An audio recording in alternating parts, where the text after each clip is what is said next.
I think that's actually going to be better. I don't know why it actually kicked me off for the first one. So, but I appreciate you guys. And welcome to the stream, actually.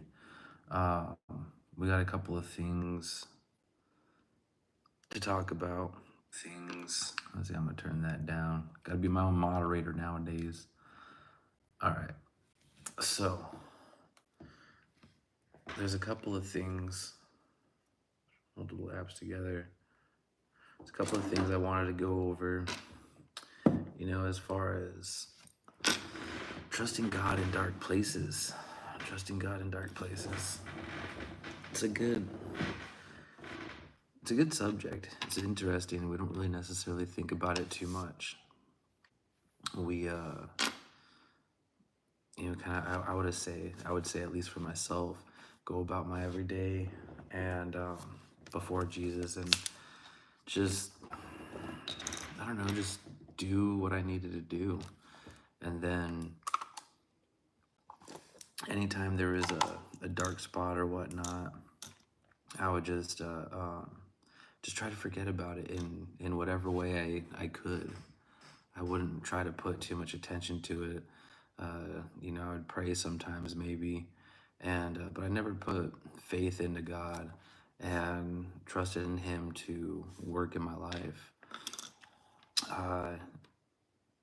There's just a lot of different things that go on in the world. We're all in different situations, and we all deal with different things. My problems might not be other people's problems, and vice versa, right? So putting trust in the Lord to help and to heal and minister us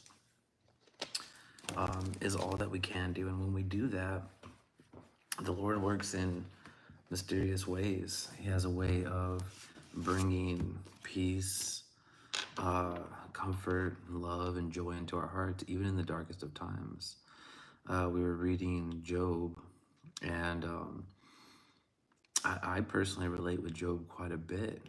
Job goes through and loses everything instantly in the very first couple of paragraphs, and except for his health. And then, his first action is to shave his head, tear off his clothes, and then start worshiping God and not blaming him. And then we see he's depressed. He's wondering how he can do everything that the Lord wants him to do, and still, yet he's being punished. It seems like, not knowing that God is testing him to prove a point to Lucifer that no, this is my child. I chose him. He chose me, and he has full faith. I've lost everything in my life several times, and I never gave up on God. Even on this last time, I've been thinking about this. I started cursing God, but I never gave up on him until actually, I didn't even give up on him, because I wouldn't have gotten salvation if I had. But when I found out my daughter wasn't mine, well, so this is the funny part, right? Because it was a lie. So when my ex told me that my daughter was another man's, and she wasn't my child, and she was still pregnant at the time, my whole life came crashing down. And it's just like what Job was talking about. Yo, what's going on, Dakota? Hopefully you're having a wonderful night.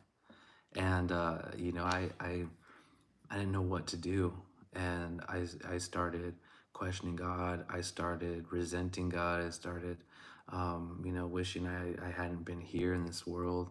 I was wishing, that, or just saying, why am I going through all this stuff? How do I do what you want me to do? Stay clean, work hard, buy a house, take care of a woman, love my parents, and all this stuff. And granted, and this was before I read the Bible and knew all the 10 Commandments. I just did this stuff.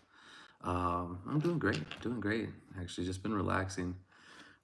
Legs have been killing me from my workout the other day, but it's okay. This pain will go away. Got coffee that I'm waiting to cool down just a little bit. I'm tired. And so I started cursing God. So when I read Job and I see how he reacted, it's very normal. It's very, very normal because we're in the flesh. We have worldly wants and desires. At least I do. And the thing is, for me at least, understanding what I want, what my body is craving, and denying myself of having what I want because God has a better plan. Just like, for example, right now, I want to go take control over my daughter, take my daughter out of the custody of we're doing Job chapter 15. So we're going to be reading God's promises here soon, getting into Job chapter 15 and continuing with the stories actually, to see, because Job is still having conversations with his friends, kind of going back and forth. It's going to be the second part of the conversations. But I want to go take control. The man in me wants to take control, go over and get my daughter and rip her away from her mother, and say, you know what, you've lied to me, you continue to lie to me, you bring me down, you don't allow any communication, you don't do this, you don't do that, you don't do that, you don't do this, right? But that's not going to solve anything. Just like Ecclesiastes says, there's time for war and there's time for peace. And so for me, my peaceful season with her is long. It's going to be long. God told me, and this is not in verbal terms, but just a feeling inside myself, I need to wait 7 years, or at least until she's right around 7 years old, and something big happen. Something big might happen. Do I hold on to that? Yes, greatly. Do I put all my cards into that, and then if that doesn't happen, and then am I going to go take control? No. But to be peaceful, to study, to learn the Bible, to worship and praise God, even in the bad, is what I'm seeing through the story of Job. Because God is allowing the devil to attack him in a very significant way. And I think that we all go through situations like this. Not necessarily my situation. I caused my own situation by not following God, but whatever situation that we're going through, God allows us to be tested, to build us up, to bless us, to reward us, or to just have us learn a lesson to get closer to the Lord. I truly do believe that I had to experience a lot of hurt, pain, and loss, to come to the Lord. What ended up allowing me to get salvation is I lost my daughter. I moved states. And then I didn't have any communication, no friends. It's pretty much like in solitude. I worked like 6 days a week, sometimes 7 days a week, to where I had nothing. And then I lost all my money, and everything came crashing down. Put my brother into the grave, flew back home, had to put my dog down right after that. My best friend, he was 12 years old, pit bull, red nose. He was super cute. I loved him, little Romanov. And so like it was just loss of money, loss of brother, loss of my dog, and then also on top of that, loss of my daughter, because I found out all this information. So just kind of like Job has just lost everything. Now my situation was different. I think this is what I had to experience to get closer to the Lord, to actually understand and have a relationship with him, because God knows that I'm a strong-willed and strong-minded man, that whatever I want, I'll make happen. There's if I put my mind to it, I get whatever I want. And then God made me realize that, all right, enough time has passed, not to be childish anymore, but to grow and to have a real relationship with the Father and learn what it is to be a real man and not a boy. And so looking at Job is very, very interesting, because no matter how much he lost, he still has faith in the Lord. So very interesting. So if we all go through situations, God tells us, to be faithful. God has promises. So that's going to lead us into God's promises for your everyday need, New King James Version, 335 pages. Let's see what God has to say and bring him into the conversation.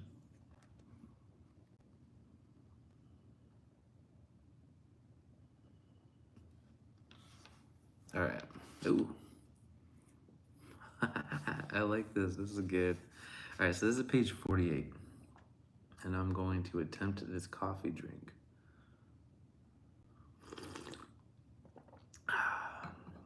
Delicious. Nothing like black coffee. All right. Blessed are, and this is the first one. It says fulfillment. Blessed are those who hunger and thirst for righteousness, for they shall be filled. Matthew chapter 5, verse 6. Delight yourself also in the Lord, and he shall give you the desires of your heart. Psalms chapter 37, verse 4. For he satisfies the longing soul and fills the hungry soul with goodness. Psalms chapter 107, verse 9. Who satisfies your mouth with good things, so that your youth is renewed like the eagles. Psalms chapter 103, verse 5. You shall eat in plenty and be satisfied, and praise the name of the Lord your God, who has dealt wondrously with you, and my people shall never be put to shame. Joel chapter 2, verse 26. And Jesus said to them, I am the bread of life. He who comes to me shall never hunger, and he who believes in me shall never thirst. John 6, chapter 6, verse 35. The poor shall eat and be satisfied. Those who seek him will praise the Lord. Let your heart live on forever. What is going, Aiden, welcome back, dude. I appreciate you being here. Appreciate you being actually HPR is my brother's roofing company. It's a high pitch roofing over in New Mexico. So yeah, if you guys live in New Mexico or know anyone that does needs a roof, best company out there. He does really, really good work. Metal roofing and does everything, flat tops, pitch roof. But yeah, HPR, high pitch roofing. Welcome though, dude. I haven't seen you in a minute. Welcome back. Let's see. So Jesus answered and said to her, whoever drinks of the water will thirst again. This is the Sumerian woman. All right. Whoever drinks of this water will thirst again, but whoever drinks of the water that I shall give him will never thirst. But the water that I shall give him will become in him a fountain of water springing up into everlasting life. John 4:13 and 14. The Lord will answer and say, his people, behold, I will send you grain and new wine and oil, and you will be satisfied by them. I will no longer make you reapproach among the nations. And then the last one. If you extend your soul to the hungry and satisfy the afflicted soul, then your light shall dawn in the darkness, and your darkness shall be as the noonday. The Lord will guide you continuously and satisfy you your soul in drought, and strengthen your bones, and shall be like a watered garden, and like a spring of water, whose waters do not fail. Isaiah chapter 58, verse 10 and 11. That's good. It's that's what the Lord does. He works on your soul. For the longest time, with everything that goes on, and it's so easy to do, and that's the scary part. That's the scary part, right? Is the more hurt, the more pain, the more frustration that goes on in life without the Lord. It's like your soul becomes corrupted. It becomes hard, just like what Jesus preaches about, right? Don't let your soul become hard like a rock. Tear it and give it to the Lord. But I found myself at a place to where I hated the world. I grew up as one of the happiest children in the world, even though I grew up very poor and in a broken household and everything like that. But I had so much love for everybody, and along the way, I still had love, but I found myself at a place to where I just started hating people. I would look at someone and say, I just don't care. I just don't care what anyone's going through. I don't care, what pain they're suffering, because I've been through it all, and if I can make it through, then they can make it through. And it's not a good place to be. It's a very bad place to be. And finding salvation through the Lord, is not for me. I didn't go on a journey to find salvation. I didn't even know what salvation was. Or I didn't know about Jesus. I just knew that I had a connection to God, and I knew that God had a connection to me for some weird reason. And I just would never doubt that there was a God. That's why when I got salvation at the very end, I told God I was going to give myself to Lucifer because I knew that there was a God. I didn't know who he was, and I knew that there was a devil. I didn't know who he was necessarily, and that was me calling out for help. Called to God, got help. He came down instantly, heard my prayers, and he didn't tarry. He literally said, "Oh shoot, I need to go save this kid." And it came down and changed my life. Is my life perfect now? No, not necessarily, but I got peace and I got comfort in the Lord. And so that kind of leads us into Job. Is right now Job he's lost it. He's lost everything, and he's not cursing God. He's holding on, and his friends are trying to give him some encouragement, and say, well, weren't you this guy that would always help everybody when they were in your situation, and then when it happens to you, you can't trust, you don't hold the faith. And I think a lot of us go through that when we see a friend that's hurting, that is going through a problem that we might have experienced or been in ourselves, or seen someone go through. We can help out, and then when it happens to us, it's just the whole world comes crumbling down, and it makes it hard. Right? So this is going to be Job chapter 15, verse 1. Then Eliphaz the Temanite replied, "Does a wise man answer with empty counsel, or fill himself with the hot east wind? Should he argue with useless talk, or with words that serve no good purpose? But you even undermine the fear of God, and hinder meditation before him. Your iniquity teaches you what to say, and you choose the language of the crafty. Your own mouth condemns you, not I. Your own lips testify against you. Were you the first human ever born, or were you brought forth before the hills? Do you listen in on the counsel of God, or have a monopoly on wisdom? What do you know that we don't? What do you understand that is not clear to us? Both the gray-haired and the elderly are with us, older than your father. Are God's consolations not enough for you? Even the words that deal gently with you. Why has your heart misled you? And why do your eyes flash as you turn to anger against God and allow such words to leave your mouth?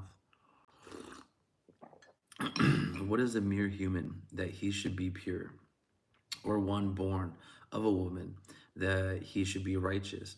If God puts no trust in his holy ones, and the heavens are not pure in his sight, how much less one who is revolting and corrupt, who drinks injustice like water? Listen to me, and I will inform you. I will describe what I have seen, what the wise have declared and not concealed, that came from their ancestors, to whom alone the lands was given, when no foreigner passed among them. A wicked person withers in pain all his day. Throughout the number of years reserved for the ruthless, dreadful sounds fill his ears. When he is at peace, a robber attacks him. He does not believe he will return from darkness. He is destined for the sword. He wanders about for food, asking, "Where is it?" He knows the day of darkness is at hand. Troubled and distress terrify him, overwhelming him like a king prepared for battle. For he has stretched out his hands against God, and has arrogantly opposed the Almighty. He rushes headlong at him with his thick studded shields. Though his face is covered with fat, and his waistline bulges with it, he will dwell in ruined cities, in abandoned houses, destined to become piles of rubble. He will no longer be rich. His wealth will not endure. His possessions will not increase in the land. He will not escape from the darkness. Flames will wither his shoots, and by the breath of God's mouth he will depart. Let him not put trust in worthless things, but led astray. For what he gets in exchange will prove worthless. It will be accomplished before his time, and his branch will not be flourished. He will be like a vine that drops its unripe grapes, and like an olive tree that sheds its blossoms. For the company of the godless will have no children, and fire will consume the tents of those who offer bribes. They conceive trouble and give birth to evil. Their womb prepares deception. And then Job's reply to Eliphaz. Then Job answered, I have heard many things like this. You are all miserable comforters. Is there no end to your empty words? What provokes you that you continue testifying? If you were in my place, I could also talk like you. I could string words together against you and shake my head at you. Instead, I would encourage you with my mouth, and consolation from my lips would bring relief. If I speak, my suffering is not relieved, and if I hold back, does any of it leave me? Surely he has now exhausted me. You have devastated my entire family. You have shriveled me up. It has become a witness. My family raises up against me and testifies to my face. His anger tears me up, and he harasses me. He gnashes his teeth at me. My enemy pierces me with his eyes. They open up their mouths against me and strike my cheeks with contempt. They join themselves together against me. God hands me over to the unjust. He throws me to the wicked. I was at ease, but he shattered me. He seized me by the scruff of the neck and smashed me into pieces. He set me up as his target. His archers surround me. He pierces my kidneys without mercy and pours my bile on the ground. He breaks through my defense again and again. He charges at me like a warrior. I have sewn sackcloth over my skin. I have buried my strength in the dust. My face has grown red with weeping, and darkness covers my eyes. Although my hands are free from violence, and my prayer is pure, earth, do not cover my blood. Uh, May my cry for help find no resting place. Even now, my witness is in heaven, and my advocate is in the heights. My friends scoff at me as I weep before God. I wish that someone might argue for a man with God, just as anyone would for a friend. For only a few years will pass before I go the way of no return. That's crazy, right? The very last one. For only a few years will pass before I go the way of no return. That's saying that his strength alone will not be enough to carry him to worship God long term. You know, it's being pulled away from God and your connection to God, trusting in God and knowing God on a personal level to guide you through things. And this is the crazy part, right? Because for me, this is before salvation. And I don't care what anyone says. This is what I know for me personally, and how it's worked in my life. Is every time I put faith in God gave me a mission to do certain things, to build me up in certain ways.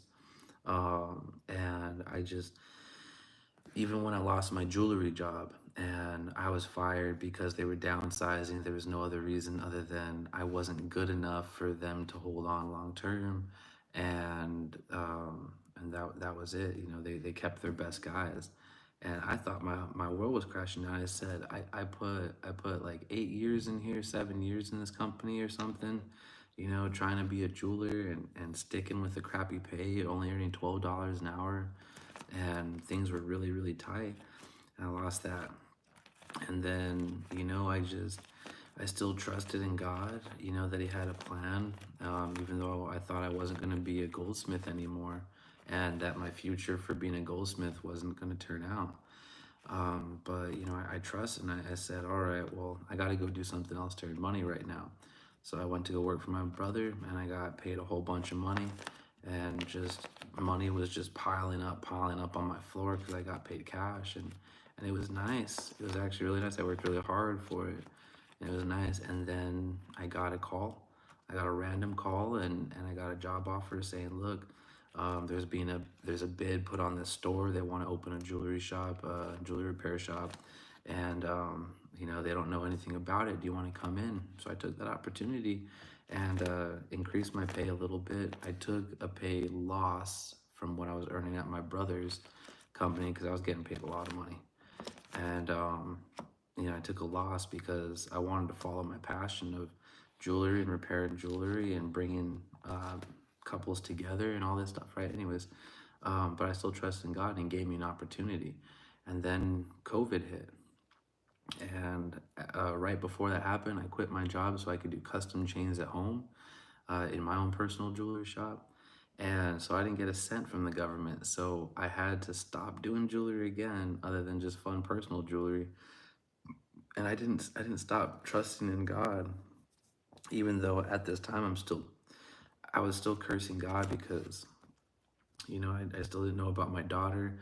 I didn't trust myself to be in another relationship because I couldn't trust women, couldn't trust anything. I just wanted to be alone. I just wanted to be alone, and I didn't want to be part of the world, and so I was in solitude. And so when I read Job chapter 16, verse 22, for only a few years will pass before I go the way of no return. And that is easy to come to, especially if you're a man in this culture. Women get so much love, and it's so freely given to women right now. you know, Attention, admiration, job opportunities, love, physical connection, which granted it goes against the Bible, right? Physical connection, it is the best time for women right now because anything that a woman needs gets. But if you're a man and you just need some comfort, you need some love, you need, just a friend or whatnot, good luck. Good luck. If you don't have the Lord, you have nothing. If you're a man right now, and that's the worst. That's the worst thing in the world right now. And that's what tries. That's how Lucifer works to kill our souls. And so I see that, right. Uh, Job chapter 16, verse 21 and 22, both of those really, right. I wish that someone might argue for a man with God, you know, just as anyone would for a friend. For only a few years will pass before I go the way of no return. And when I read that, it reminds me is even though I worked 7 days a week to try to keep myself afloat with my house. I had a house, and I had a paid off vehicle, but I didn't make any income because of lockdowns, and I didn't get those weekly stimulus checks from all the government because technically I was unemployed because I quit my job and I was applying for a personal license, a business license, and so the government didn't give me any money. And so I found work, and I was working 16-hour days, 18-hour days for like 40, $50. And just, none of my family called and asked if I had anything to eat. I'd go weeks without eating. And, because it was like, do I eat or do I pay for gas so I can continue to work? I can't pay this bill right now, but I could pay this bill right now. And it's like I felt myself sinking and sinking and sinking, but I didn't give up hope. I didn't give up hope. I just knew that I just had to weather the storm. Something was going to happen. And in the end, it really all doesn't matter. It all really doesn't matter. But, if you're a woman nowadays, then you have everything that you need. You have everything that you need. It's like women are the most precious thing in the world. But, when we look at men, it's like, who cares? Who cares what men go through? It's you either do your job, you work hard, and shut the heck up, or get out of here, right? And that's why it's so important for men to have God, because even when there's no friends, family, or children to keep us going, God will keep us going. So, let's go into chapter 17. I think this is a perfect transition. My spirit is broken, my days are extinguished. A graveyard awaits me. Surely mockers surround me, and my eyes must gaze at their rebellion. Accept my pledge. Put up security for me. Who else will be my sponsor? You have closed their minds to understanding. Therefore, you will not honor them. If a man denounces his friends for a price, the eyes of his children will fail. He has made me an object of scorn to the people. I have become a man people spit at. My eyes have grown dim for grief, and my whole body has become a shadow.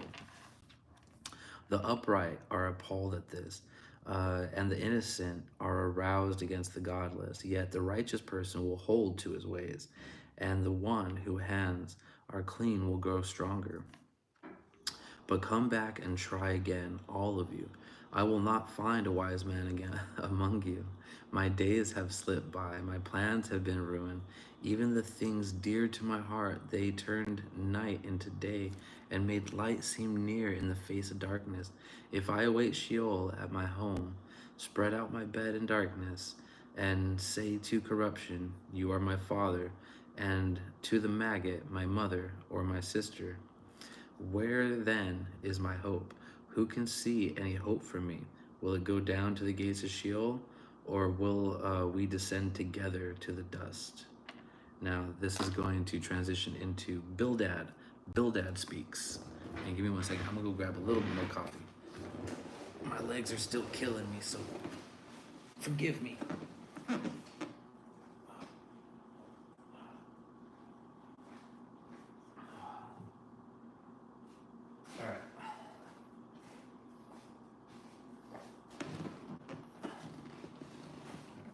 Get a little bit more coffee. I apologize, guys. My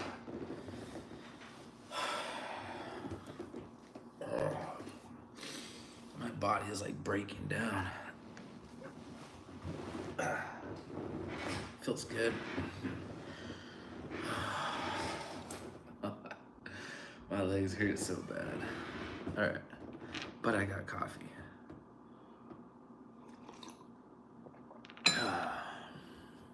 There we go. Let's fill up and continue with chapter 18. All right. Chapter 18. Then Bildad, the Shuhite, replied, how long until you stop talking? Show some sense, and then we can talk. Why are we regarded as cattle, as stupid in your sight? You who tears yourself in anger. Should the earth be abandoned on your account, or a rock removed from its place? Yes, the light of the wicked is extinguished. The flame of his fire does not glow.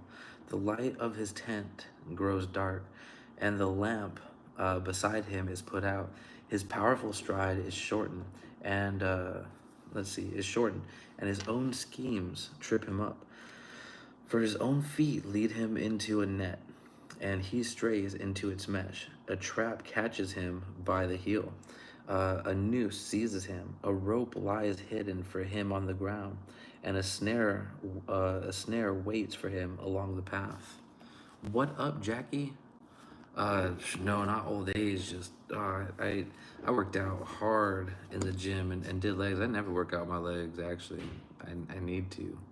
So I worked out my legs, and my quads are killing me. My calves are killing me, cause I could do a lot of weight with my legs, but when I don't work them out, sucks. It sucks. But yeah, good morning. All right, so verse 11. So chapter 18, verse 11 in Job. Terrors frighten him on every side and harass him at every step. His strength is depleted. A disaster lies ready for him to stumble. Parts of his skin are eaten away. Death's firstborn consumes his limbs. He is ripped from the security of his tent and marched away to the king of terrors. Nothing he owned remains in his tent. Burning sulfur is scattered over his home. His roots below dry up, and his branches above wither away. All memory of him perishes from the earth. He has no name anywhere. He is driven from light to darkness and chased from the inhabited world. He has no children or descendants among his people, no survivor where he used to live. Those in the west are appalled at his fate, while those in the east tremble in horror. Indeed, such is the dwelling of the unjust man, and this is the place of the one who does not know God. Job's reply to Bildad. Then Job answered, How long will you torment me and crush me with words? You have humiliated me 10 times now, and you mistreat me without shame. Even if it is true that I have sinned, my mistake concerns only me. If you really want to appear superior to me, and would use my disgrace as evidence against me, then understand that it is God who has wronged me and caught me in his net. I cry out violence, but get no response. I call for help, but there is no justice. He has blocked my way so that I cannot pass through. He has veiled my path with darkness. He has stripped me of my honor and removed the crown from my head. He tears me down on every side so that I am ruined. He uproots my hope like a tree. His anger burns against me, and he regards me as one of his enemies. His troops advance together. They construct a ramp against me and camp around my tent. He has removed my brothers from me. My acquaintances have abandoned me. My relatives stopped coming by, and my close friends have forgotten me. My house guests and female servants regard me as a stranger. I am a foreigner in their sight. I call for my servants, but he does not answer. Even if I beg him with my own mouth, my breath is offensive to my wife, and my own family finds me repulsive. Even young boys scorn me. When I stand up, they mock me. All of my best friends despise me, and those I love have turned against me. My skin and my flesh cling to my bones. I have escaped with only the skin of my teeth. Have mercy on me, my friends. Have mercy, for God's hand has struck me. Why do you persecute me as God does? Will you never get enough of my flesh? I wish that my words were written down, that they were recorded on a scroll, or were inscribed in stone forever by an iron stylus and lead. I know that my Redeemer lives, and at the end he will stand on the dust. Even after my skin has been destroyed, yet I will see God in my flesh. I will see him myself. My eyes will look at him, and not as a stranger. My heart longs with me. If you say, How long will we pursue him, since the root of the problem lies with him? Then be afraid of the sword, because wrath brings punishment by the sword, so that you may know that there is a judgment. Zophar speaks. Then Zophar, the Naamathite, I don't know, whatever. This is why my unsettling thoughts compel me to answer, because I am upset. I have heard a rebuke that insults me, and my understanding makes me reply. Don't you know that ever since antiquity, from the time a human was placed on earth, the joy of the wicked has been brief, and the happiness of the godless has lasted only a moment. Though his arrogance reaches heaven, and his head touches the clouds, he will vanish forever like his own dung. Those who know him will ask, Where is he? He will fly away like a dream and never be found. He will be chased away like a vision in the night.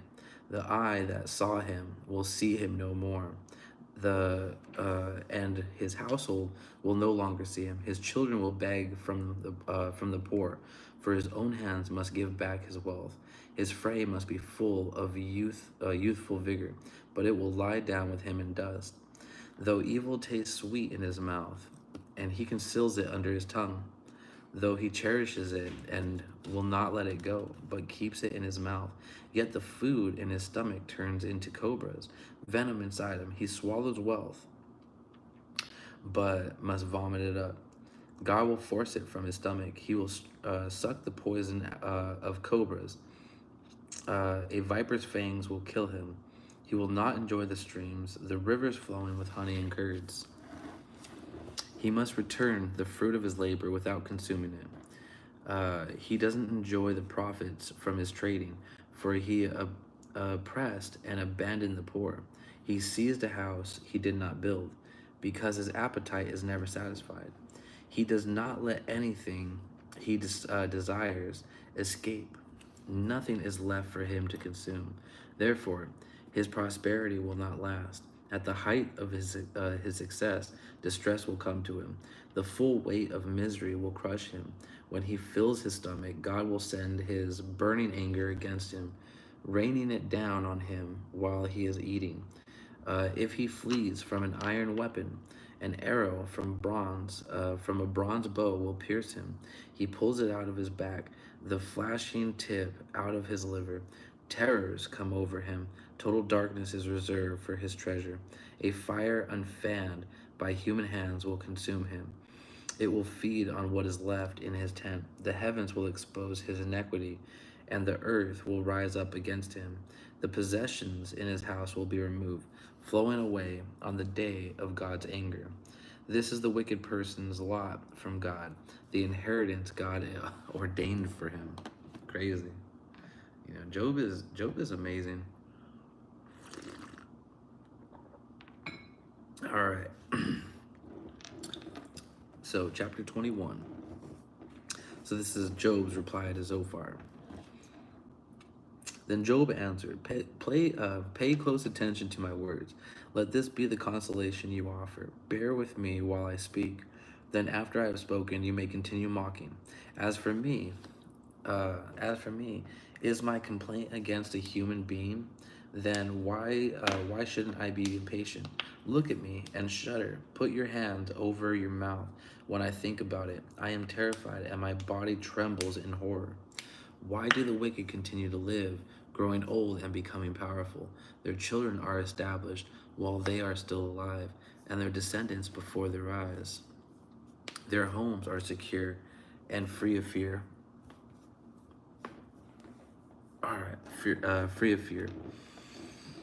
No rod from God strikes them. Their bulls breed without fail. Their cows calf and do not miscarry.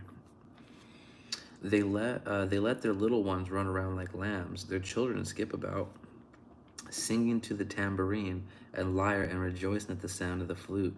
They spend their days in prosperity and go down to Sheol in peace. Yet they say to God, "Leave us alone. We don't want to know your ways. Who is the Almighty that we should serve him? And what will we gain by pleading with him?" But their prosperity is not of their own doing. The counsel of the wicked is far from me. How often is the lamp of the wicked poured out? Does disaster come on them?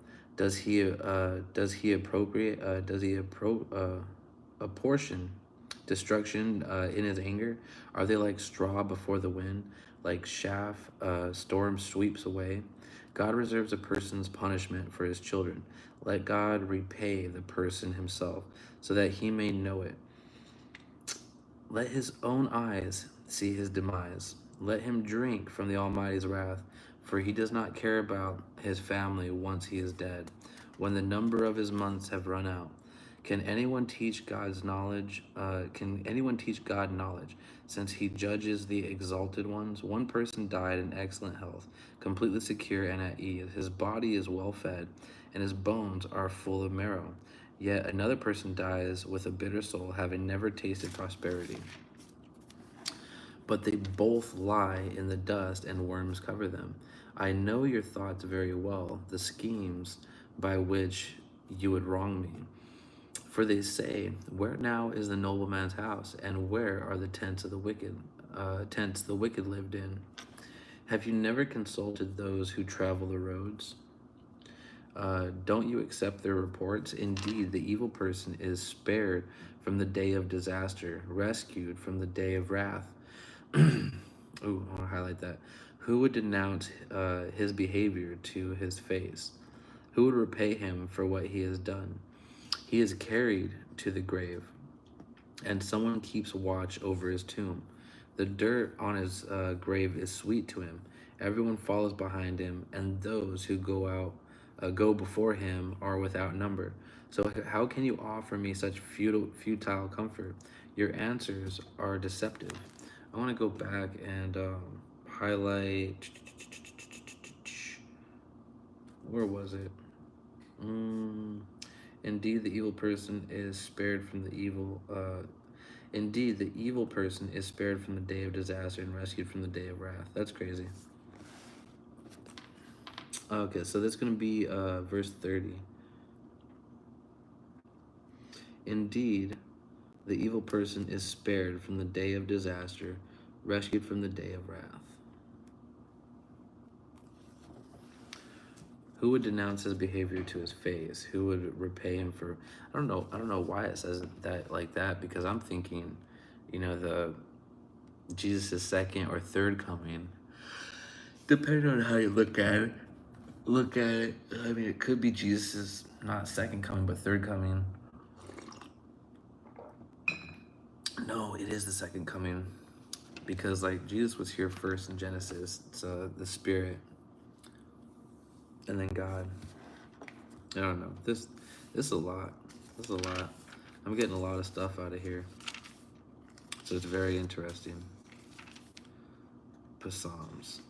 So right after Job, then it goes right into Psalms. All right. So we're on chapter 22.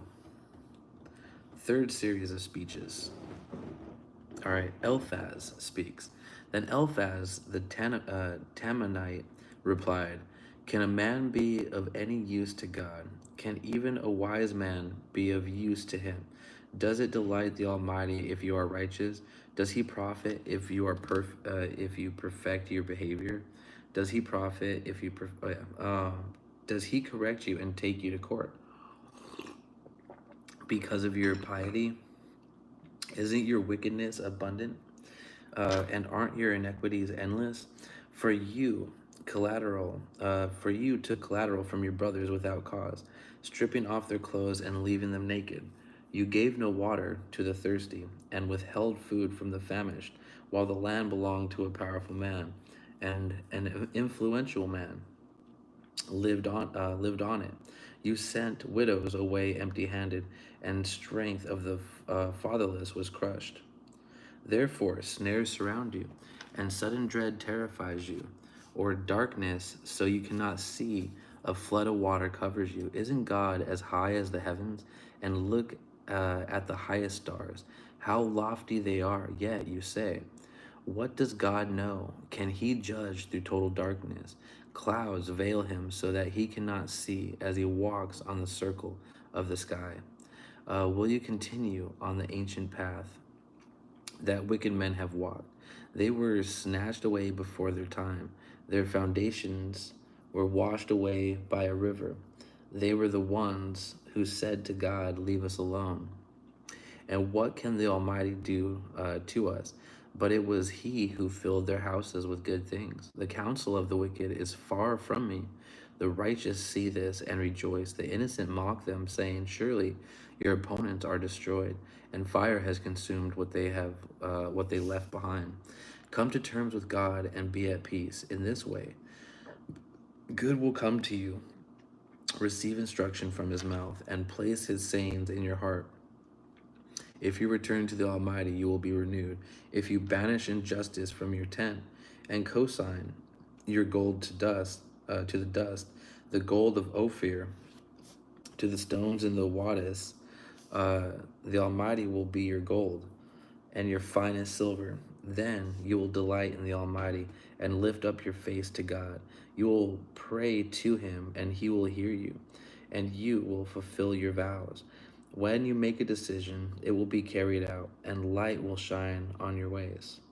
When others are humiliated, and you say, lift them up, God will save the humble. He will even rescue the guilty one. Who will be rescued from the purity of your hands. Job's reply to Eliphaz, chapter 23. Then Job answered, today also my complaint is bitter. His hand is heavy, despise my groanings. If only I knew how to find him. so I could go to his throne. I would plead my case before him and fill my mouth with arguments.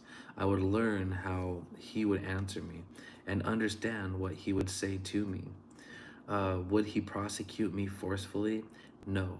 He would certainly pay attention to me. Then an upright man could reason with him, and I would escape from my judge forever.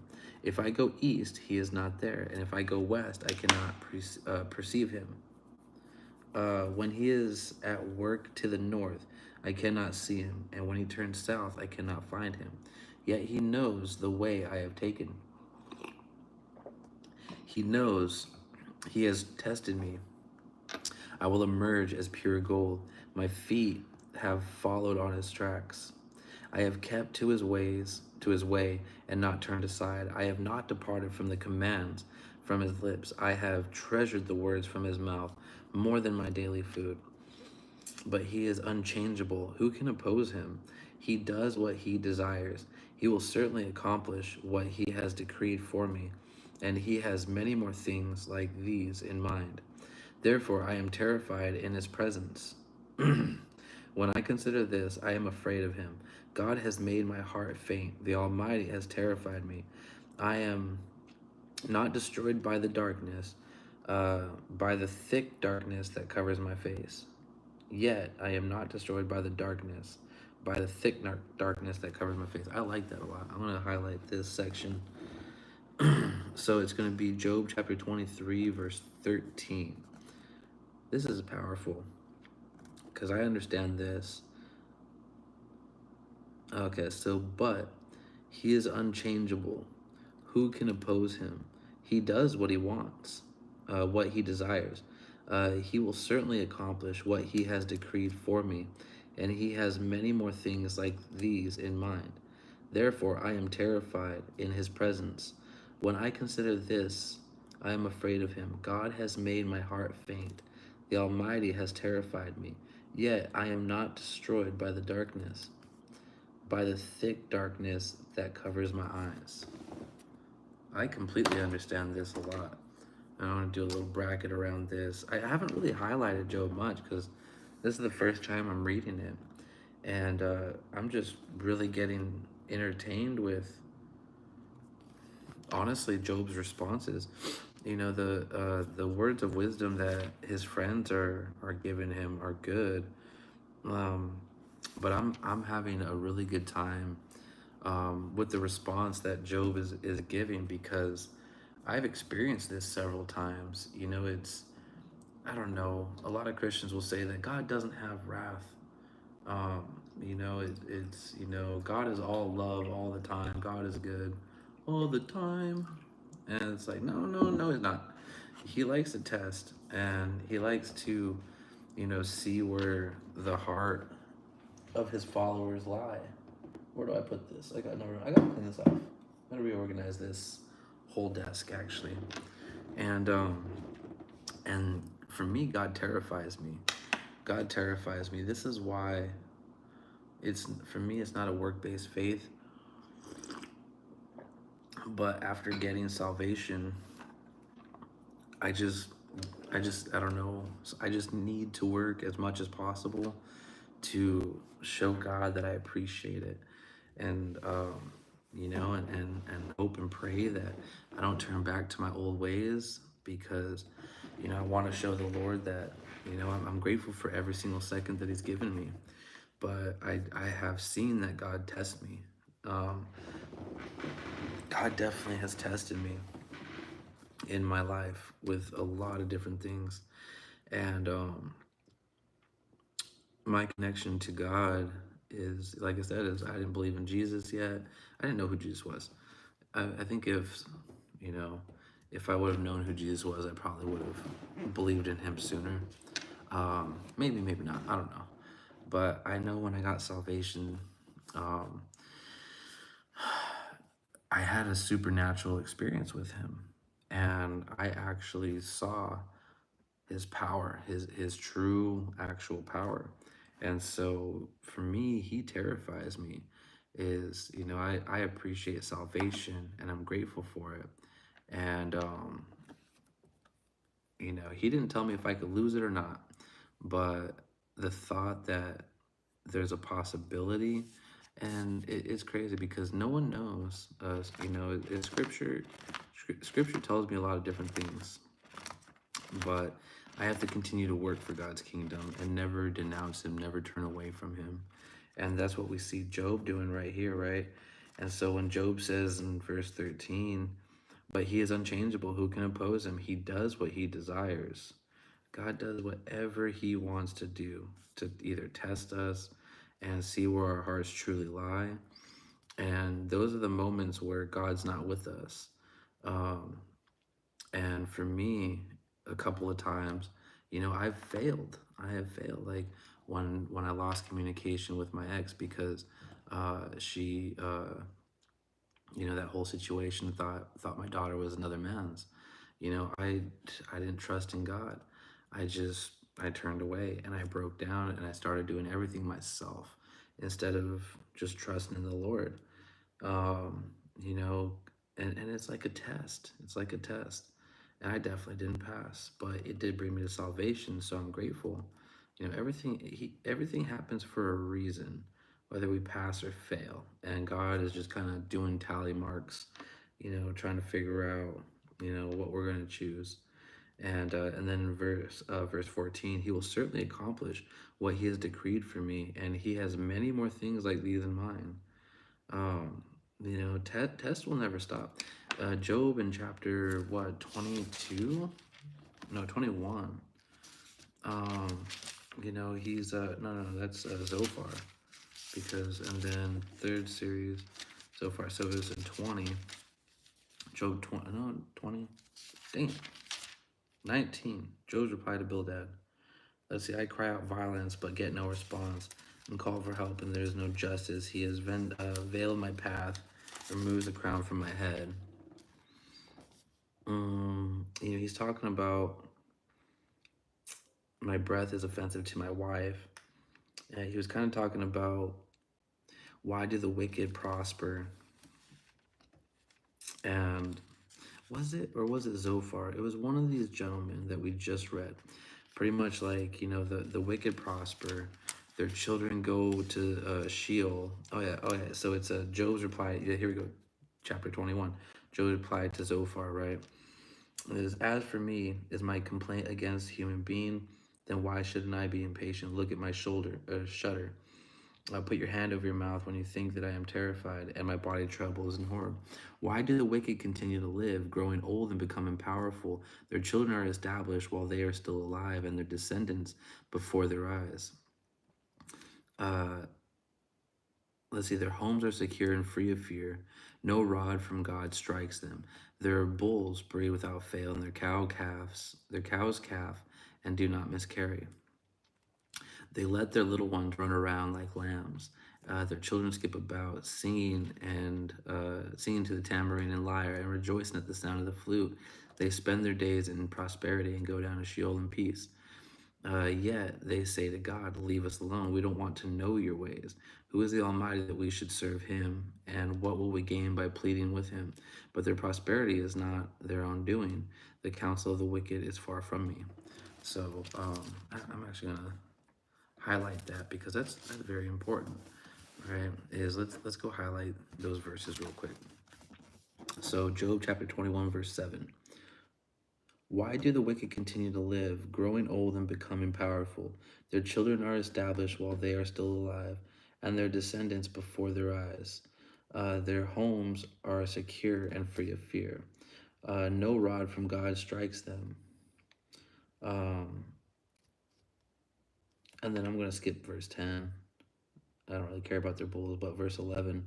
They let their little ones run around like lambs. Their children skip about, singing to the tambourine and lyre, and rejoicing at the sound of the flute. They spend their days in prosperity and go down to Sheol in peace. Yet they say to God, leave us alone. We don't want to know your ways. Who is the Almighty that we should serve him? And what will we gain by pleading with him? But their prosperity is not of their own doing. The counsel of the wicked far from me. So, it's The reason why the wicked prosper and the believers suffer is because that's God shaping us in his image. That's God testing us, building us up, kind of like not necessarily recharging us, but building us up and preparing us for what's to come. Because um, it's kind of like that phrase from fasting is when you fast, don't look somber or gloomy. Put water in your face and anoint your forehead with oil, and don't tell anyone, because the people that tell, surely they have gotten their reward. So it's the wicked prosper in this life right now, because and get all the things, because that's all that they're going to have. They're going to eternal damnation, and they're going to be the gnashing of teeth. But then God tests us, and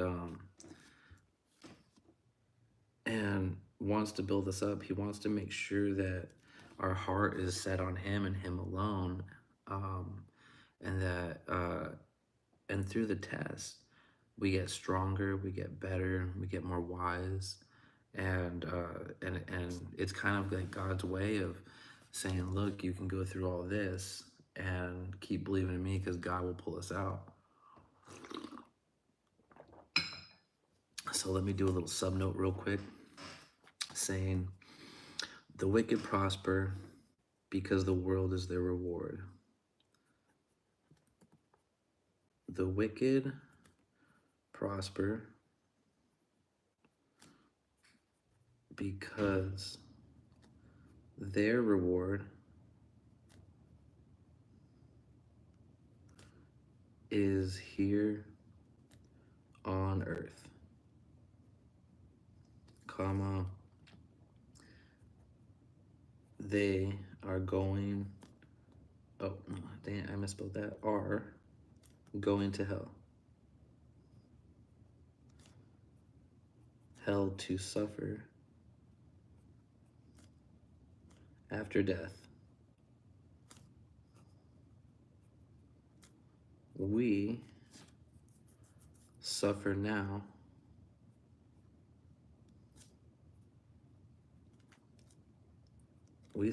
comma, so we can prosper after death. We go to heaven. There we go. That was a long one. All right. So that's why. So we got a little sub note, a little arrow. So let's continue on. Verse 24. I love this pen. It's a little Sharpie pen, too. Really good. It's a little Sharpie. All right. All right, so verse 24. We're still continuing with Job's reply to Eliphaz. Why does the Almighty not reserve times for judgment? Why do those who know him never see his days? The wicked displace boundary markers. They steal a flock and provide pasture for it. They drive away the donkeys owned by the fatherless and take the widow's ox as collateral. They push the needy off the road. The poor off the land are forced into hiding like wild donkeys in the wilderness. The poor go out to their task of foraging for food. The desert provides nourishment for their children. They gather their fodder in the fields and glean the vineyards of the wicked. Without clothing, they spend the night naked, having no covering against the cold. Drenched by mountain rains, they huddle against the rocks. Shelterless, the fatherless infant is snatched from the breast. The nursing child of the poor is seized as collateral. Without clothing, they wander about naked. They carry sheaves but go hungry. They crush olives in their presses. They tread the wine presses but go thirsty. From the city, men groan.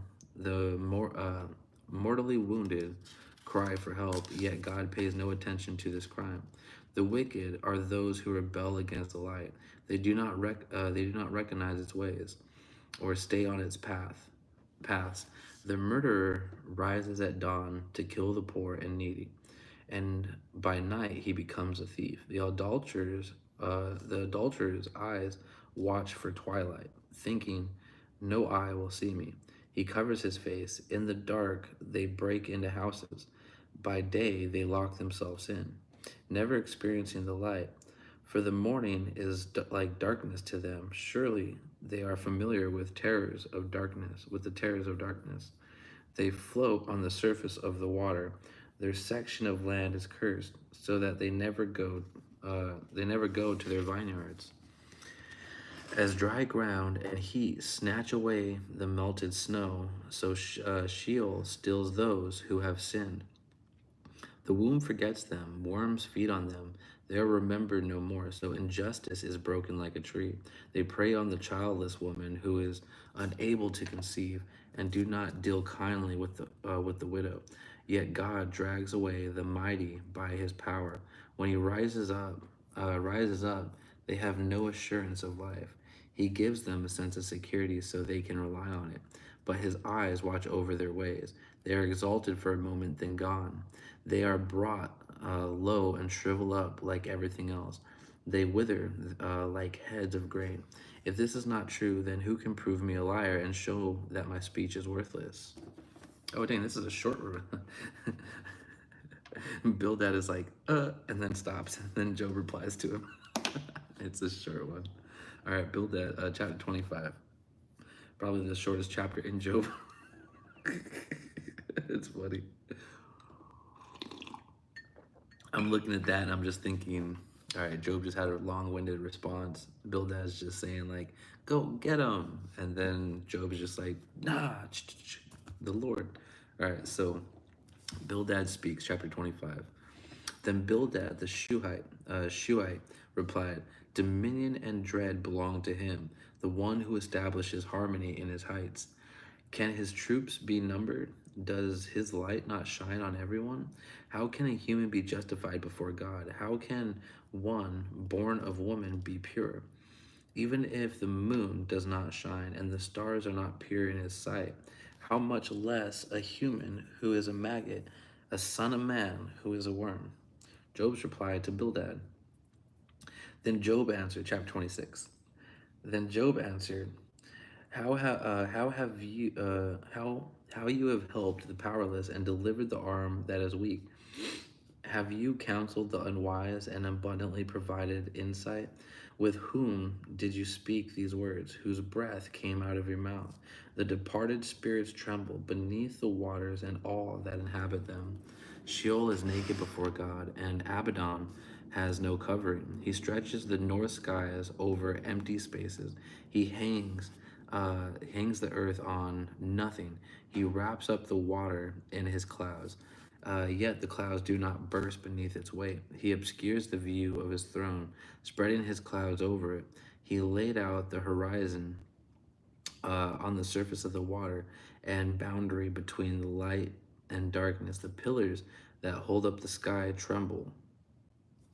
That's weird. The pillars that hold up the sky tremble, astounded at his rebuke. I gotta highlight that real quick because I'm gonna forget where that is. That's a very interesting line because I believe in a flat earth. Let's see, I'm just gonna do just something real quick and then we'll continue. Please forgive me. I wanna do like a little bracket around here. And then I'm gonna do a little arrow because this is conspiracy time. And then pillars that hold up the sky. Sky, question mark. Flat earth, question mark. All right, cool. All right, let's continue. Sorry, that's just personal reference. All right, verse 12. By his power, he stirred the sea, and by his understanding, he crushed Rahab. By his breath, the heavens gained their beauty. His hand pierced the fleeing serpent. These are but the fringes of his ways. How faint is the word we hear of him? Who can understand his mighty thunder? All right, so Job continued his discourse, saying, oh, why isn't that big, bold, black? It's weird, kind of. All right, so verse 27, or chapter 27. Job continued his discourse, saying, as God lives, who has deprived me of justice, and the Almighty who has made me bitter. As long as my breath is still in me, and the breath from God remains in my nostrils, my lips will not speak unjustly, and my tongue will not utter deceit. I will never affirm that you are right. I will maintain my integrity until I die. I will cling to my righteousness and never let it go. My conscience will not accurse me as long as I live. May my enemy be like the wicked, and my opponent like the unjust. For what hope does the godless person have when he is cut off? When God takes away his life, will God hear his cry? When distress comes on him, will he delight in in the God Almighty? Will he call on God at all times? I will teach you about God's power. I will not conceal what the Almighty has planned. All of you have seen this for yourselves. Why do you keep up this empty talk? This is a wicked man's lot from God. The inheritance of the ruthless receive from the Almighty. Even if his children increase, they are destined for the sword. His descendants will never have enough food. Those who survive him will be buried by the plague, yet their widows will not weep for them. Though he piles up silver like dust and heaps in fine clothing like clay, he may heap it up. He might heap it up, but the righteous will wear it. The innocent will divide up his silver. The house he has built is like a moth's cocoon, or a shelter set up by a watchman. He lies down wealthy, but will do so no more. When he opens his eyes, it is gone. Terrors overtake him like a flood. A storm wind sweeps him away at night. An east wind picks him up, and he is gone. It carries him away from his place. It blasts at him without mercy. While he flees desperately from its force, it claps its hands at him and scoffs at him from its place. A hymn to wisdom. Oh, this is a hymn. This is pretty cool. So this is a verse, chapter 28. All right. I'm really liking Job. It's long. There's a lot of parts to pay attention to.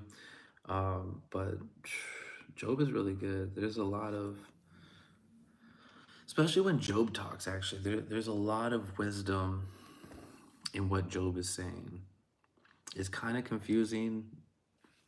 I understand in a couple of different parts on, is he resenting God or is he favoring God? Kind of going back and forth with this. But, overall, he's just speaking truth of, like, this is how God works. This is who God is. There's no changing that. And then he's going to, and explaining, because God is like this, then there's nothing I can do other than plead that, I get my case heard. So very, very interesting. All right, verse 28. Surely there is a mine for silver, and a place where gold is refined. Iron is taken from the ground, and copper is smelted from ore. A miner puts an end to the darkness. He probes the deepest recesses for ore in the gloomy darkness. He cuts a shaft far from human habitation, in places unknown to those who walk above ground, suspended far away from people. The miners swing back and forth. Food may come from the earth, but below the surface, the earth is transformed as by fire. Its rocks are a source of lapis lazuli, containing flecks of gold. No bird of prey knows its path. No falcon's eye has seen it. Proud beasts have never walked on it. No lion has ever prowled over it. The miners use a flint tool and turns up ore from the root of the mountains.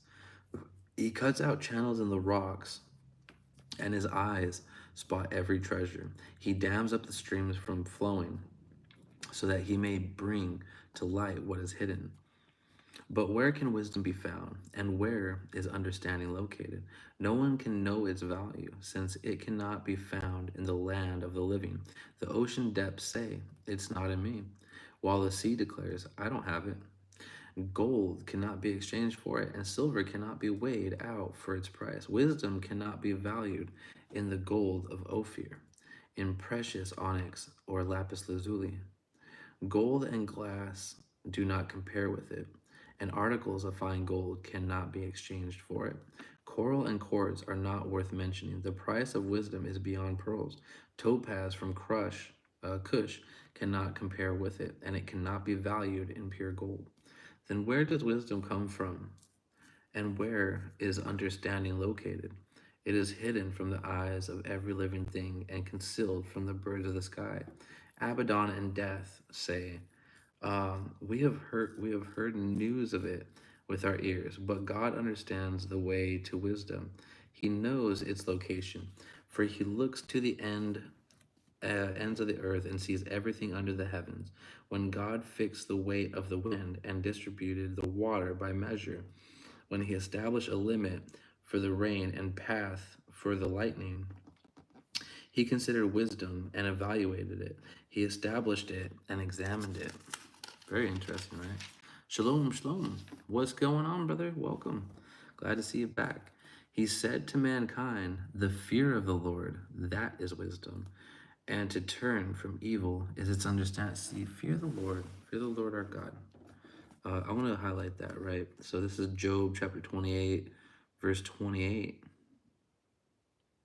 That's kind of ironic, right? It said, he said to mankind, and this is in quotes, "Fear the Lord, that is wisdom, and to turn from evil is understanding." You know, I want to highlight and then do a little bracket around that. We're kind of getting more into kind of highlighting a little bit more of what Job is saying, and then this is the hymn. So I'm gonna do a little sub note saying, let's just do a sub note saying something like, to fear the Lord is to love the Lord and to understand his power. Yeah, to fear the Lord is to love the Lord and to understand his power.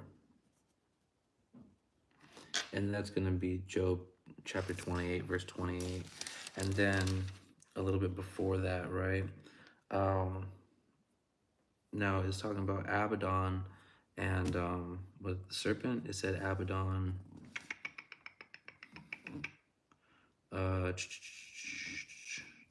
I forget where it says it. Anyways, you know, they're looking for wisdom. Where is the wisdom located, and where is understanding located? And this is very interesting, right? Because, granted, I believe in a flat Earth. I don't honest. So this has nothing to do with salvation at all. It's just once you understand more about the world and what comes from the Bible, the more understanding you have of the world. And so that's why only God can provide wisdom. But you know, we see the pillars, you know, that hold up heaven, and it says in verse 20. So Job chapter 28, verse 20. Oh, it's Abaddon and death. We're looking for it. All right, so I'm going to highlight all of this. Actually, we're going to highlight 20 through verse chapter 28, verse 20 through 27. This is very important. It's very important. This is really good wisdom, actually, right here. If you understand what they're saying. Where then does wisdom come from? And where is the understanding located? It is hidden from the eyes of every living thing and concealed from the birds of the sky. Abaddon and death, let's underline that because those are two very big words. It's Lucifer. Abaddon and death say, we have heard news of it with our ears. Well, yeah, no duh, but you guys decided to rebel. But God understands the way to wisdom, and He knows its location. For He took. Oh, actually, I want to switch colors real quick. Let's go with purple. So verse 24. For he, for He looks to the ends of the earth and sees everything under the heavens. When God fixed the weight of the wind and distributed the water by measure, when He established a limit for the rain and a path for the lightning, He considered wisdom and evaluated it. He established it and examined it. So this is very key, and it's kind of easy to miss. But when we read that on underline, I want to underline verse 25. God fixed the weight of the wind, distributed the water by measure, and then He established a limit for the rain, and then also a path for the lightning.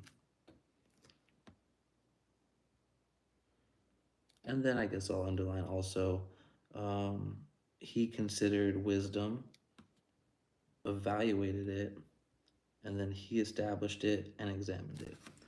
Now I want to do like a little bracket around verse 20, starting now in 25 and ending at verse 27. So this is very interesting, right? Because so God's literally, and this kind of gives us some like insight on how God put the world together in Genesis. He's, this is very interesting, right?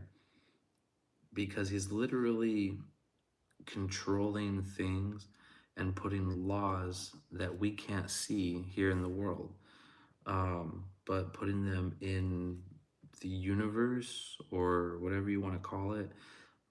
Laws of nature or whatever. It's like, for me, I don't really care what you want to call it, but God is establishing laws on how all things work. And so when I read, God fixed the weight of the wind.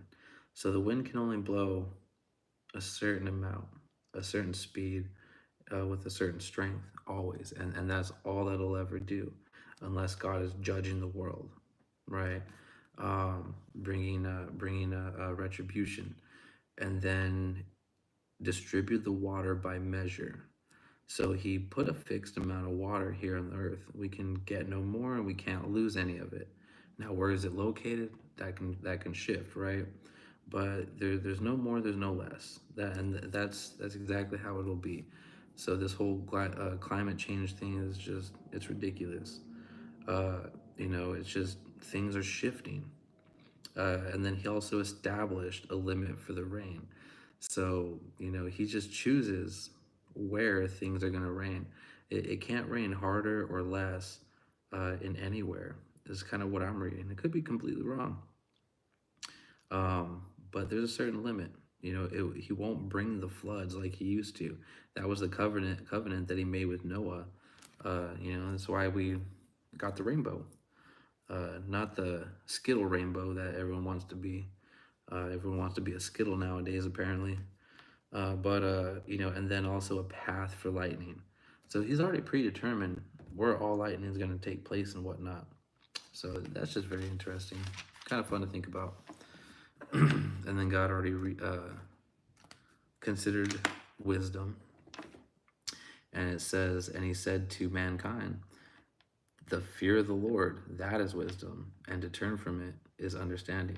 So all of this, right? So Abaddon and death say, we have heard news of it with our ears, but God understands the way of wisdom. And the reason why they've heard of it and they don't know it, because they rebelled against the Lord, and they haven't turned from their evil ways. So they're not going to get wisdom, and they're not going to get understanding. So kind of funny, and that kind of goes to salvation a little bit, I would assume, because you can have salvation and then turn away from what God instructs you to do, and that's not wise and that's not understanding. And so, whatever the punishment that is, um, it is what it is. But to get salvation and then to get wisdom and understanding is to understand what God wants for us, and that's to follow all commandments and show ourselves approved before our final days. So let's continue with Job chapter 29. Job's final claim of innocence. Job continued his discourse, saying, "If only I could be as in the months gone by, in the days when God watched over me, when his lamp shone above my head, and I walked through darkness in his light. I would be as I was in the days of my youth, when God's friendship rested on my tent, when the Almighty was still with me, and my children were around me, when my feet were bathed in curds, and the rocks poured out streams of oil for me. When I went out to the city gates and took my seat in the town square, the young men saw me and withdrew, while older men stood to their feet. City officials stopped talking and covered their mouths with their hands. The noblemen's voice were hushed, and their tongues stuck to the roof of their mouth. When they heard me, they blessed me, and when they saw me, they spoke well of me. For I rescued the poor who cried out for help, and the fatherless child who had no one to support him. The dying blessed me, and I made the widow's heart rejoice. I clothed myself in righteousness, and it enveloped me. My just decisions were like a robe and a turban. I was eyes to the blind and feet to the lame. I was a father to the needy, and I examined the case of the stranger. I shattered the fangs of the unjust and snatched the prey from its teeth. So I thought, I will die in my own nest and multiply my days as the sand. My roots will have access to water, and the dew will rest on my branches all night. My whole being will be refreshed within me, and my bow will be renewed in my hands. Men listened to me with expectation, waiting silently for my advice. After a word from me, they did not speak again. My speech settled on them like dew. They waited for me as for the rain and opened their mouths as for spring showers. If I smiled at them, they couldn't believe it. They were thrilled at the light of my countenance. I desired their course and proceeded as chief. I lived as a king among the troops, like one who comforts those who mourn. Syrax, good morning. Hopefully you're enjoying your evening. We are almost done with Job. Actually, we're getting pretty close. We are on Job chapter 30. But welcome, good morning, and glad to see you back. All right, so let's continue. So this is Job's final claim of innocence, chapter 30. But now they mock me, men younger than I am, whose fathers I would have refused to put with my sheepdogs. What use to me was the strength of their hands? Their vigor had left them emaciated from poverty and hunger. They gnawed the dry land and desolate wasteland by night. They plucked mallow among the shrubs, and the roots of the broom tree were their food. They were banished from the human society. People shouted at them as they were thieves. They are living on the slopes of the wadis, among the rocks and in the holes in the grounds. They bray among the shrubs. They huddle beneath the thistle. Foolish men without even a name. They were forced to leave the land. Now I am mocked by their songs. I have become an object of scorn to them. They despise me and keep their distance from me. They do not hesitate to spit in my face because God has loosened my bowstring and opposed me. They have cast off my restraint in my presence. Wow. The rabble rise up at my right. They trap my feet and construct their siege ramp against me. They tear up my path. They contribute to my destruction without anyone to help them up, to help, to help them. They advance through a gaping breach. They keep rolling in through the ruins. Terrors are turned loose against me. They chase my dignity away like wind, and prosperity has passed by like a cloud. Now life is poured out before me, and days of suffering have seized me.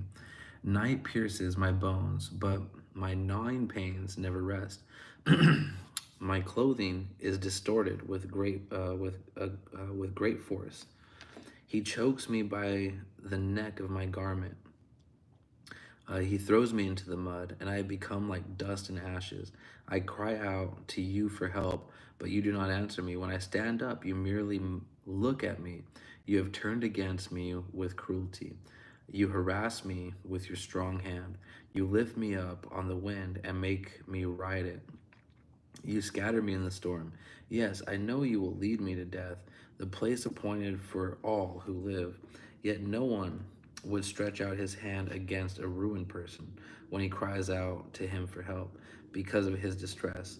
Have I not wept for those who have fallen on hard times? Has my soul not grieved for the needy? But when I hoped for good, evil came. When I looked for light, darkness came. I am churning within and cannot rest. Days of suffering confront me. I walk about blackened, but not by the sun. I stood in the assembly and cried out for help. I have become a brother to the jackals and a companion to the ostriches. Ostriches. Okay, cool. My skin blackens and flakes off, and my bones burn with fever. My lyre is used for mourning, and my flute for the sound of weeping. Chapter 31. I have made a covenant with my eyes. How then can I look at a young woman? For what portion would I have from God above, or what inheritance from the Almighty on high? Doesn't disaster come to the unjust and misfortune to evildoers? Does he not see my ways and number all my steps?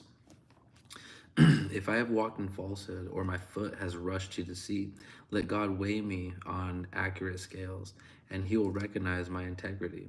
If my step has turned from the way, my heart has followed my eyes, or impurity has stained my hands, let someone else eat what I have sown, and let my crops be uprooted.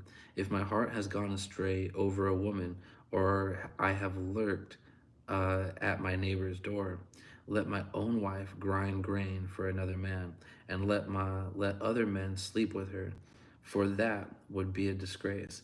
It would be an iniquity deserving punishment, for it is a fire that consumes down to Abaddon. I would destroy my entire harvest if I dismiss the case of my male or female servants when they made a complaint against me.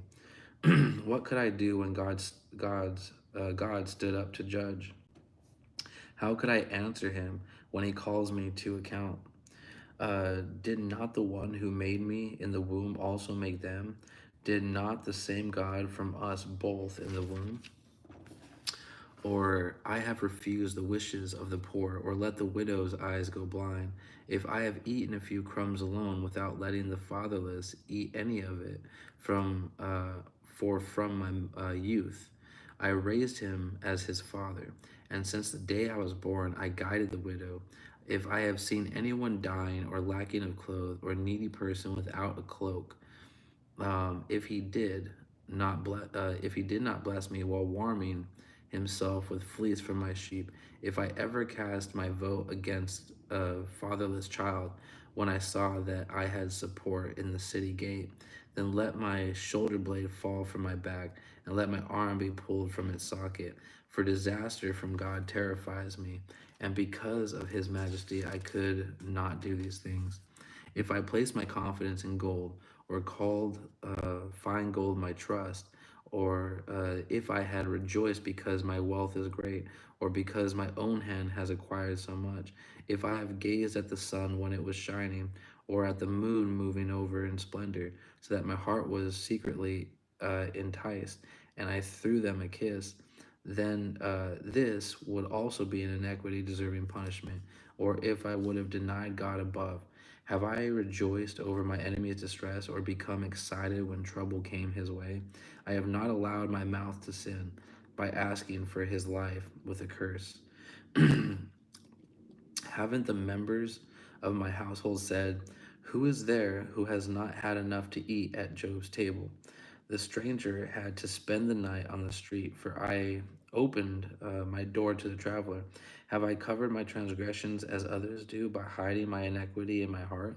Because I greatly fear the crowds, and because the content of the clans terrified me. So I grew silent and would not go outside. If only I had someone to hear my case. Here is my signature. Let the Almighty answer me. Let my opponent compose his indictment. I would surely carry it on my shoulders and wear it like a crown. I would give him an account of all my steps. I would approach him like a prince. If my land cries out against me and it furrows, join in weeping.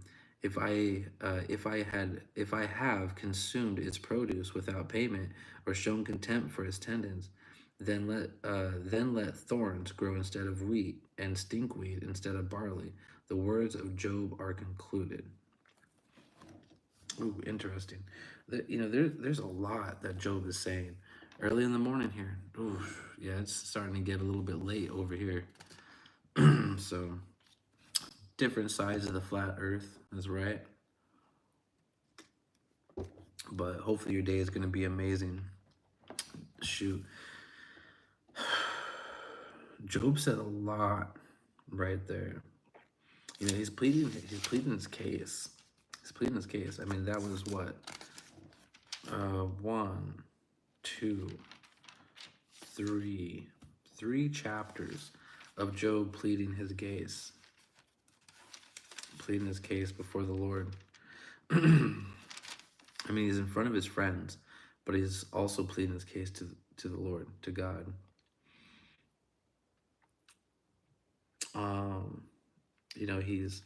He's saying like, he's saying a lot of interesting stuff, right? Proving that he's righteous in God's eyes. It's all the things that he has done and how much he fears the Lord. And we just read that fearing the Lord is to have a knowledge or wisdom, and then turning away from all of it is understanding. And that's what Job is pretty much pleading to God, is like, look, I fear you so much, I have done all these things. If I hadn't feared you, and if I hadn't loved you and worshiped you, then I would have done all of these things on my own and glorified myself, and then also not done these things for your glory.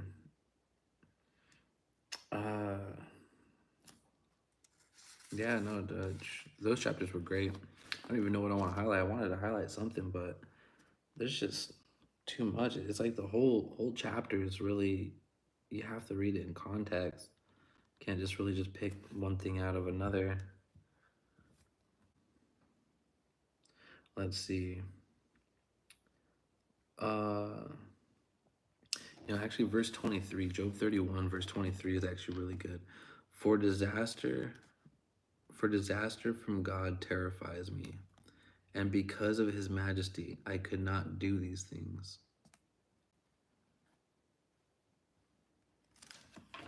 And that's the fear of the Lord, and that's why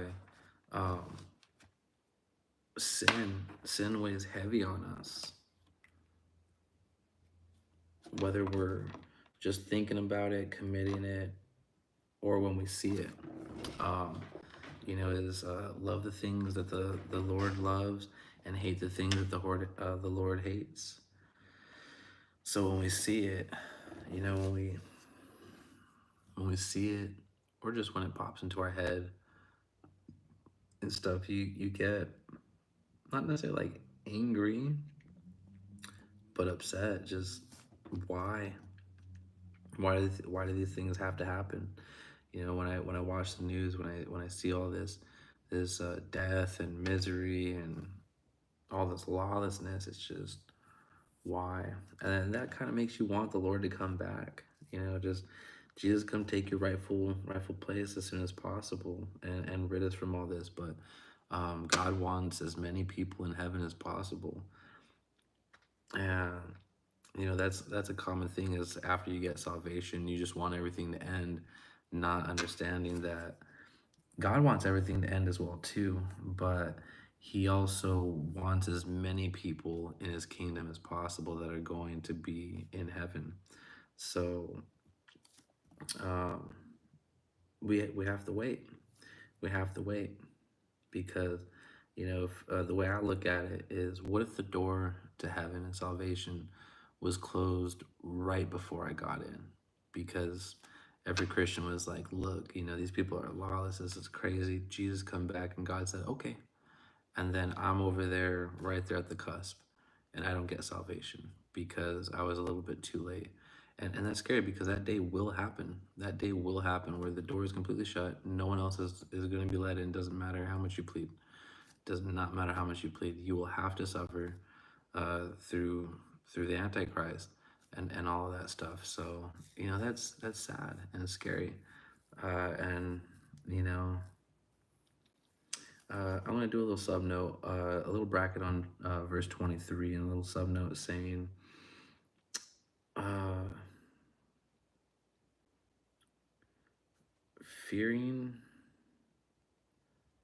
the Lord prevents sin. Fearing the Lord prevents sin. All right, so we're going to continue on, and we are on Elias. How many chapters are there? Let's see, we're on 22, 23, 20, or 34, 35, 36, 37, 38, 39, what, 40 or 41? 40, 41. There's 41. So we are on 32. Actually, you know what? Let's stop right there, and we'll save some for tomorrow and wrap it up, because there's a lot to take in right there. And I don't know necessarily if people watch the live stream for that long, especially if it's a Bible study. And I want people to understand and really hear what is going on. But we saw a lot. We saw Job respond in a lot of different ways. And, not this whole time, he wasn't denouncing God. He was just more questioning. Like, I think that we all do. We all question God. Why does this have to happen? Why is this going on in my life? Why do I have to experience this? Why, when I follow and I do what you want me to do, why do I lose these things? And that's the crazy part, right? Is the wicked don't get punished. They don't get punished. Sometimes they do, right? But generally the wicked don't get punished, because they are over here. They're getting the rewards here already, and that's how the devil has tricked us, because they're going to hell. Lucifer has won their soul already, because they haven't been born again of the Father. So their daddy is taking care of them here on earth by giving them whatever they want, because he's about to take everything away when they go to hell, whenever that day is for them, whether it's the second coming of Christ, or whether it's them passing away from whatever is here on earth. So our God gives us the desires of our heart when we pray to him and we ask him for things, because he has all power, so he can make things work here on earth for us as well. But when you are of your daddy Lucifer, he will give you gifts as well too. But that's the thing, is Lucifer can't be original. He can't give you original gifts. He can only imitate. And that's it. So if you pray to God for wealth, God will, if he's willing to grant that. then God can make, money happen for you, or long-term success, or, just like Lucifer, right? But it'll be crimeless. It'll be blessed. It'll be holy and rich. It'll prosper, multiply, as long as you're faithful to the Lord, and you won't have to worry, you won't have stress. When you serve your daddy Lucifer, and you pray for money, you have to do detestable things. You either have to steal it, you have to lie to get it, or it just randomly happens. And then you're like, oh, I got all this money, blah blah blah, and then maybe not tomorrow, maybe not next week or the year after, something's gonna happen. Something's gonna happen, and people are gonna come looking for their money, whether it's the government, individuals, the IRS, or whatever. I don't know, right? So it's God can make all things happen through Him, through the power of Christ, and He'll give you the biggest blessing in the world, eternal salvation. And that's why we must suffer here on earth, because to follow the Lord and get eternal salvation, we're we're buying our inheritance by depositing here on earth. So we suffer here now, and we'll be rewarded after death, whatever that may look like. I don't know. It's not going to be anything that we can understand, or that we can picture, or put like a visual image to. It's not going to be anything like that, because we lose our bodies and we gain our spiritual bodies. And here on earth, we work for the crowns. We work for our rewards after heaven, after you get salvation, true salvation through our Lord and Savior Jesus Christ. It's kind of funny saying that. I like saying it though. It's funny. It's got power. But it's once you get true salvation through God, through the power of the blood, and through the resurrection, and have an understanding of who He is, and connection to the God, having a connection to Jesus, and having the Holy Spirit inside of you. Once you get all of that and true salvation, then you start working. You actually start working. And I don't mean that it that gets you into heaven, but I don't know, it might not be for everybody, because I understand that there's lions and there's sheep. Most Christians are just sheep, because they got their salvation and they're good with that. And you know what, maybe that's God's plan, because some people can only just hold on to their salvation to get them through. And that kind of sucks, because to work for the Lord is hard, it's tiring, it's painful, but it's also rewarding, fun, and exciting, and stuff. And working for the Lord doesn't have one image that fits all. Working for the Lord is just letting the Lord guide your life, doing what God wants you to do, other than following the commandments. He wants us to follow the commandments, right? But other than that, doing what God wants you to do. Like sometimes, for example, I'll be driving down the road, and I don't give every homeless person money, or go and talk to them, or go hang out with them. But something in my spirit just says, I need to stop. I need to go here. All right, well, I'm gonna be late for work. I don't care. I'm gonna be here. And do this, or like He has divine meetings. He has divine meeting times for us. And ironic, even sometimes when we're in sin, He still has divine meeting times for us once you get salvation, because I don't know if it's His way of getting us back on track, or at least ministering to someone else, because I don't know what reason, right? I remember leaving work one time, and I didn't know why, but I thought it was just because I wanted to go drink and relax and just take the stress off of me. And I just wanted to read my Bible. I wanted to go have some drinks, read the Bible, play a couple of phone games, and that was it.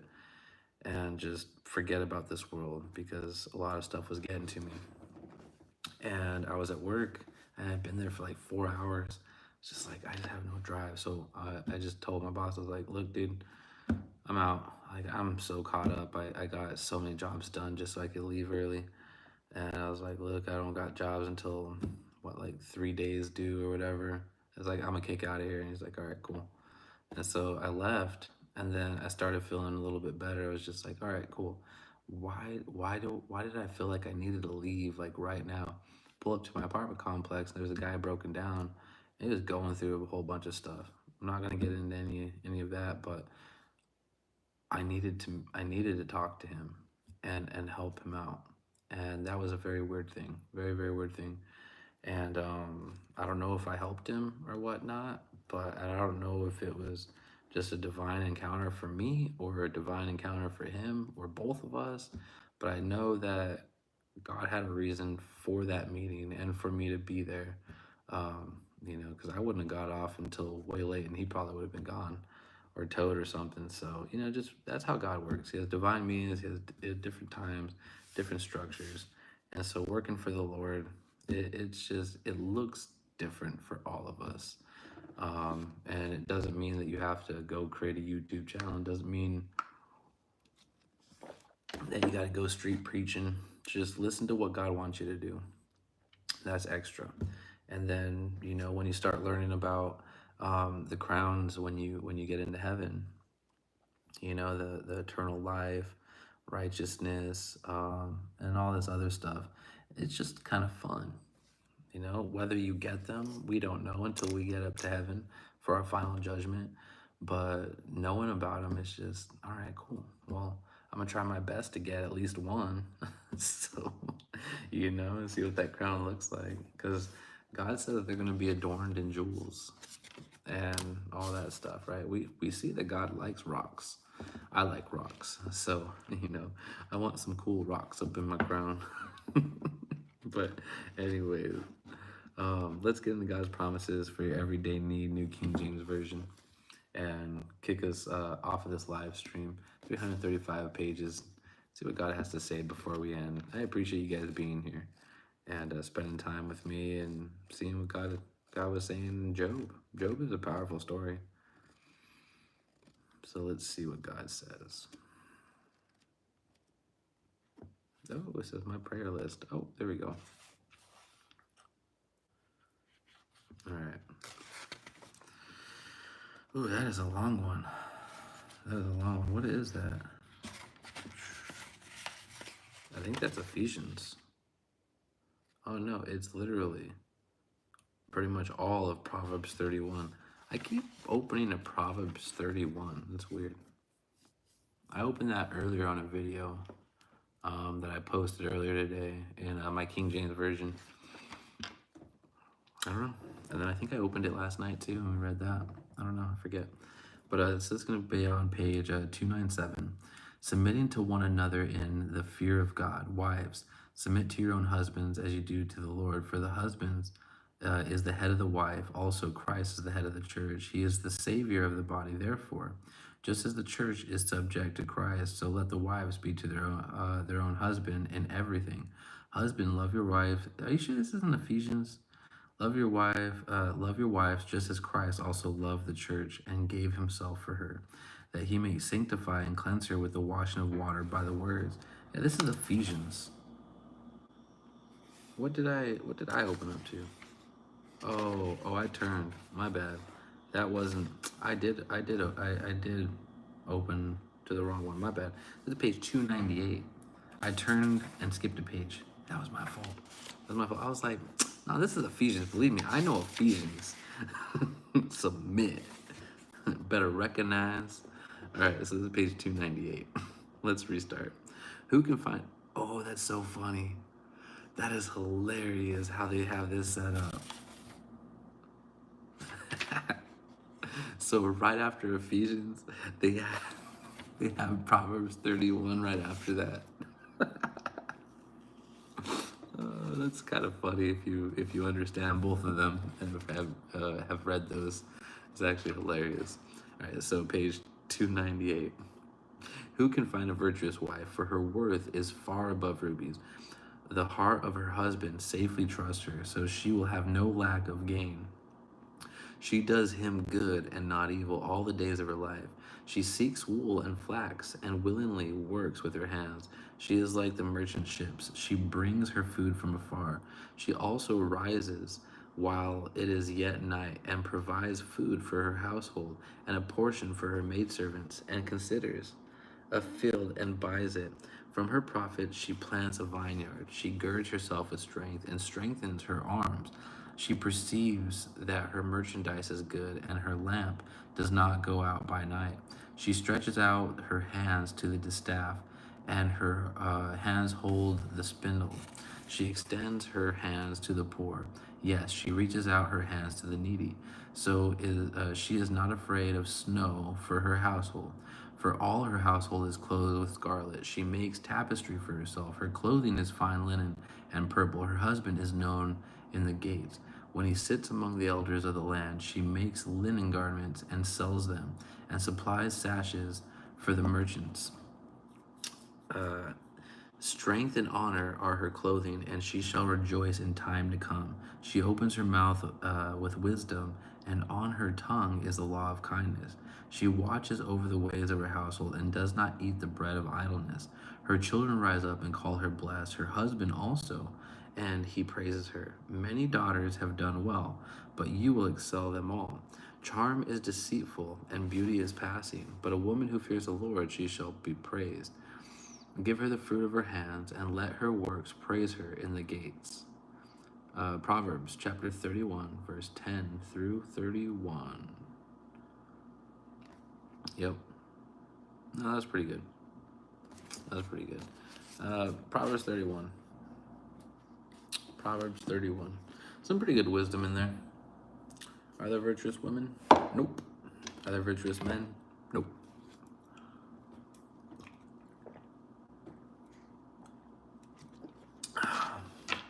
We're all just, oh, Tubbs. Man. I love you too, dude. All right, so it looks like I gotta go give some love to my little kitty bitty. Yeah. And then go eat a little bit of dinner. And also talk to the fiance, and yeah, catch up with her. And come here, Tubbs. Come here, Tubbs. Oh, fine, Mr. Moody. I think he wants to eat a little fat butt. Anyways, but I appreciate you guys being here. I actually might do another live stream a little bit later tonight. I took a nap earlier. It's just today is my Sabbath day, so I was just like, all right, well, you know, how do I celebrate and worship the Lord? And I guess celebrating and worshiping the Lord was, you know, just thinking about God, pray to him just a little bit, read my Bible, and then just relaxed and let my body heal, let my mind heal, let my spirit heal, and didn't have to do anything. I literally didn't do anything other than I had to go help work and just move a couple of things. So I took care of that, came home, and I haven't done anything. I ate and you know, prayed, and I just was thinking about the Lord and thanking him for all the things that he's blessed me in my life, even the negative and the bad things.